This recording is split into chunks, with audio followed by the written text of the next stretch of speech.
नमस्कार दोस्तों, स्वागत है आपका।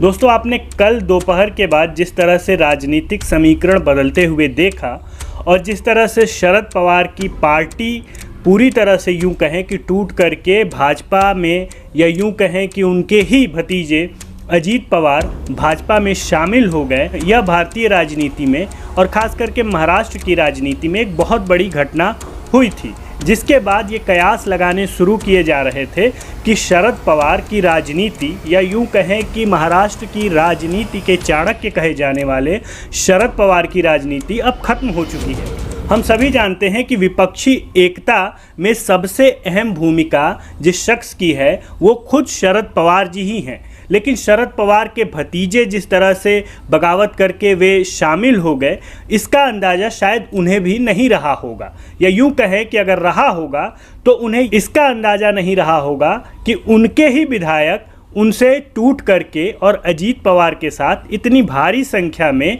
बीजेपी के साथ जुड़ जाएंगे। लेकिन इस पूरे घटनाक्रम के बाद शरद पवार का एक बयान आया है।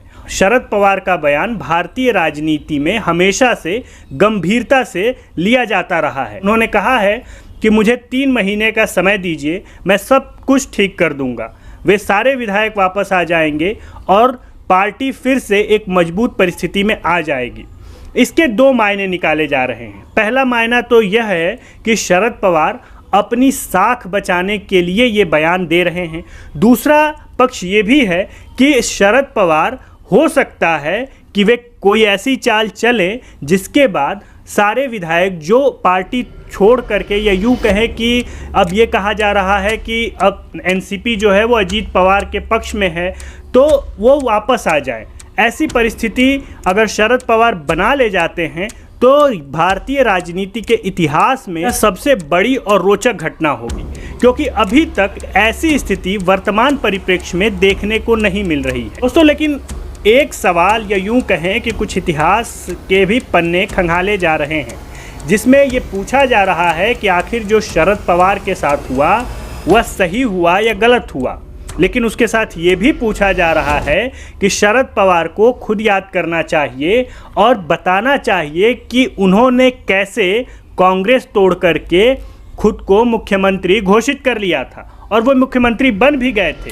और उसके बाद उन्होंने जिस तरह से एनसीपी बनाया और जिस तरह से एनसीपी का विकास किया और महाराष्ट्र में जिस तरह की राजनीति लड़ी, अगर हम ये कहें कि इतिहास अपने आप को पुनः दोहरा रहा है तो यह गलत नहीं होगा। शरद पवार जी भी राजनीति के माहिर व्यक्ति हैं। वे जानते हैं कि राजनीति अवसर का खेल है, और जिस तरह से उन्होंने अवसर का लाभ उठाते हुए कांग्रेस को अपने आप से अलग किया था, यूं कहें कि महाराष्ट्र में कांग्रेस को ही तोड़ दिया था, आज वही हाल उनके भतीजे अजीत पवार ने किया है। और इस परिस्थिति का जिम्मेदार कौन है यह तो इतिहास बताएगा, लेकिन जो सबसे बड़ी बात है वह यह है कि क्या एनसीपी अब ख़त्म हो जाएगी, या एनसीपी अजीत पवार की हो जाएगी, या एनसीपी के लिए अभी भी शरद पवार उसी मजबूती से, उसी चाणक्य नीति से लड़ते रहेंगे। हालांकि एक और महत्वपूर्ण बात सामने आई है, और हम सभी जानते हैं कि शरद पवार के प्रधानमंत्री नरेंद्र मोदी से अच्छे रिश्ते हैं, और जिस वजह से शरद पवार को ये उम्मीद है कि नरेंद्र मोदी उनकी कुछ न कुछ सहायता जरूर करेंगे। लेकिन वे भूल रहे हैं कि यह राजनीति है, यहाँ दोस्ती कब दुश्मनी में बदल जाती है और कब दुश्मनी दोस्ती में बदल जाती है, इसका कोई भी भरोसा नहीं है। और यही हाल महाराष्ट्र के पिछले विधानसभा चुनाव में हुआ था, जब कांग्रेस के साथ शिवसेना चली गई थी, जबकि और शिवसेना की मदद एनसीपी ने की थी। जबकि याद करिए कि यही कांग्रेस शिवसेना को सबसे बड़ी सांप्रदायिक पार्टी कहती थी। लेकिन जब सरकार बनाने की बारी आई, शिवसेना, एनसीपी और कांग्रेस ने साथ मिलकर के सरकार बनाई, और जो सबसे बड़ी पार्टी थी बीजेपी, उसे विपक्ष में बैठाया।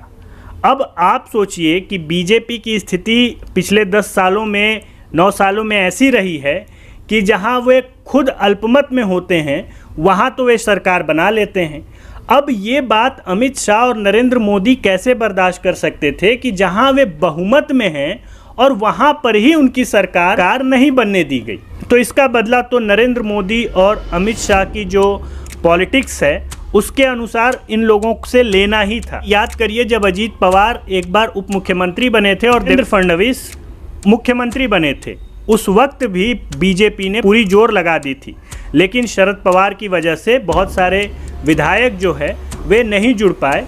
बीजेपी के मुख्यमंत्री के तौर पे देवेंद्र फडणवीस को इस्तीफा देना पड़ा। लेकिन उसके बाद से बीजेपी ने लगातार कोशिश की और मौके की तलाश में रही।